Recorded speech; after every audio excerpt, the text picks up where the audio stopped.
Baby, don't hurt me. Don't hurt me. Is that the song for the dun, No more. dun, dun, Yeah, dun, that's dun, exactly dun, what it dun, is. dun, Exactly. The old Saturday Live skit there, right? But yeah, how can we not talk about that a little bit? And Jordan Love, them being down 17-0, not looking good on the offensive side of the ball, really through 3 quarters. You're just going, damn, they can't get anything going. They're missing Christian Watson. They're missing Aaron Jones, right? So those are issues. Guys, I don't know why we're showing this. This is the Atlanta Falcons game from last week. Let's go to the game that they played yesterday. But, yeah, that was a clutch moment for Jordan Love. I mean, end of the football game, they got 3 chances to get the ball. They're going to have to score on all 3 chances to maybe win the game, tie it, whatever else. Get the field goal, come back, throws a touchdown, gets the ball again, rushes for a touchdown, and wins his first game as a starting quarterback at home in Lambeau, where it looked dire there. I got to give him a lot of credit. That really was just, mentally tough and way to suck it up for him. Oh, unbelievable. And It was great. Peter King and I talked to him for a few minutes after the game. He didn't have much time because they got the short week. They got the Lions on Thursday night. Great Thursday night game coming. Right. But I asked him how much he hears and how much he's motivated by the haters. And he started with an answer that was cliche, but he kind of got cranked up at the end. And he said, who are they to know whether or not I can play? Like, screw them, basically. Yeah. He didn't say that, but that was the attitude. Who are they to judge me? I'm my own person. I'm going to go out and do my own thing, and he's been great so far. All right, my first superlative is process this. Because remember all the talk about process, S2 test, CJ Stroud, horrible, can't process. Somebody was trying their damnedest to get CJ Stroud to slip past the Texans. Somebody was trying to make the Texans wobbly and not take CJ Stroud. And CJ Stroud so far has been pretty damn good. Mm-hmm. First quarterback in league history to have at least 900 passing yards, 4 passing touchdowns, and no interceptions in his first 3 starts. He's thrown the most passes to begin a career without an interception at 121.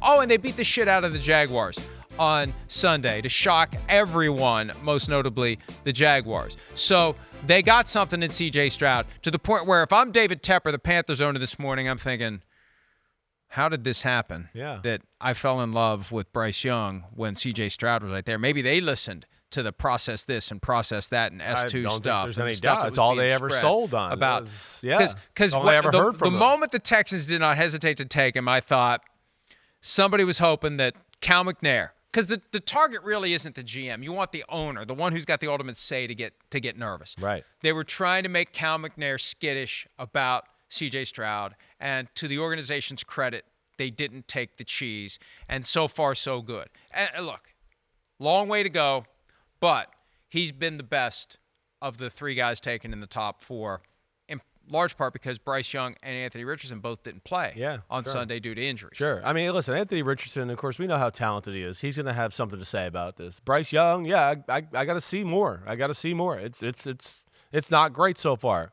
right? It doesn't look like number 1 pick of the draft, but that's for sure. C.J. Stroud, he's, kind of what I was saying in the draft process. It's kind of he's a little bit of a throwback. He can move a little bit, but he's going to stay in the pocket, and he's going to dice you up from there, and you just see, just like you saw at Ohio State, it's one good decision and one good throw after another. I mean, he never loses control of the ball, whether he tries to put a little extra oomph on it or whatever. And then, of course, he's got touch. He can throw the deep ball. And he's not a rush watcher. He stands in the pocket and still keeps his eyes down the field and kind of uses his feel to slide around there. Really impressive so far by Stroud. And on top of that, the Jags, just their offense being off kilter, right? Some of the mistakes they made yesterday. They miss a field goal. They block a field. The Jags had a field goal blocked. The Texans have a fullback return a kick return for a touchdown, right? Jaguars just a little all over the place right now, but good for the Texans, D'Amico Ryan getting their first win because Stroud was awesome. All right, give me another superlative, Christopher.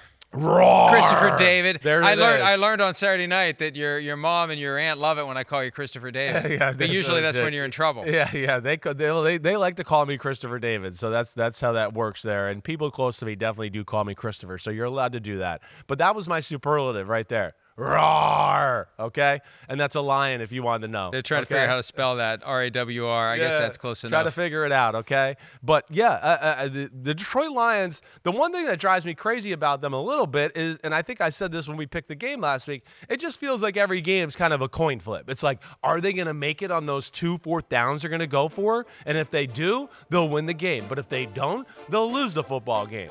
Now, this was a game that was, like, kind of dominant throughout. And I keep kind of waiting for Jared Goff to, like, sometimes go back to what he looked like early days with the Lions or at the end with the Rams and think, oh, this is going to end. But he continues just to answer the bell and make big throw after big throw week after week. That wall is higher than I think he definitely is white man can't jump. He proved that. I mean, that was a 4-inch vertical. Look, now he can't even pull himself up. Now he's trying to pull himself up on the ladder. Damn, you don't have any muscles to do a pull up either, so it's not good. But he has been great. And what I think the defense, that was the encouraging thing. We knew Atlanta was going to come in, try to run the football, and they stopped that. And they put the game on Desmond Ritter's shoulders. And as we're seeing here, for this 3 weeks in a row where, man, the Falcons' pass game is shaky. And I know they got Pitts and Drake London, but they're big guys who don't separate. You know, they're kind of the guys that, if they're covered, you could throw it to them, but they're not going to separate.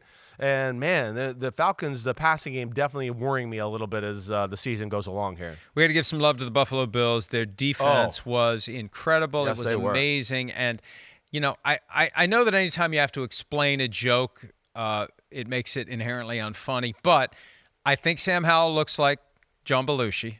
I don't know how many people agree with me, but he does. And for some reason, we used the clip at some point in the past several weeks of that boy is a PIG from Animal House when he had the tray with all the food on it. So after Sam Howell got to 4 interceptions yesterday, I thought that boy is an INT. Yeah.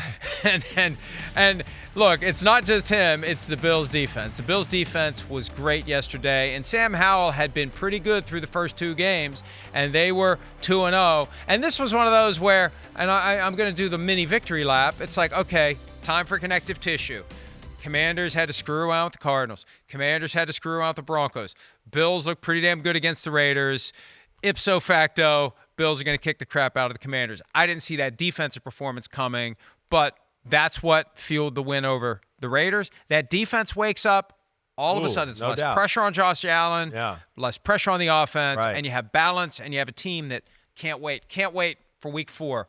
Dolphins at the Buffalo Bills to see who takes early supremacy. That was a butt whooping. AFC East, but the Commanders, yes, not their day against the Buffalo Bills. Howell in both games both games they won could have thrown more interceptions than what he did. He's gotten a little lucky. Now the thing that's awesome about it, he's aggressive and he's looking to make plays and do all that. But yeah, yesterday it came back to bite him in the butt. And then of course, like you said, Allen and the Bills, you know, they got it going on the offensive side of the ball. He's certainly honed in after the bad week 1. They ran the ball again yesterday. James Cook looked really good. And, you know, we're still going to sit here and go, I wish there was more, you know, other options in the pass game. But yesterday, at least it was the run game along with Diggs and Allen. And then the defense, like you said, causing the turnovers. That was just like, you know, slow death for Washington yesterday, and Josh Allen was awesome. Hi, it's Mike Florio. Thanks for watching PFT on YouTube. Hit subscribe for the latest news and analysis from Pro Football Talk.